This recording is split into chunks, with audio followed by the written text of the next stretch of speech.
শৰতৰ বাবে হাজাৰ আকুলতাৰে কহুৱা ফুলে।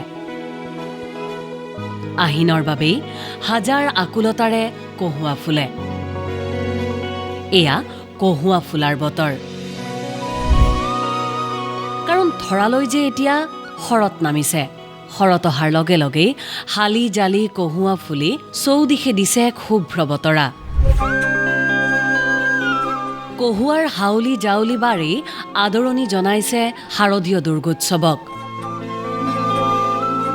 কহুৱাৰ বা শৰতৰ নিৰ্মল আকাশ, শেৱালি ফুলৰ গোন্ধ, আহিনৰ ভিজা ভিজা পৰিৱেশেই প্ৰকৃতিক এতিয়া মোহনীয় কৰি তুলিছে।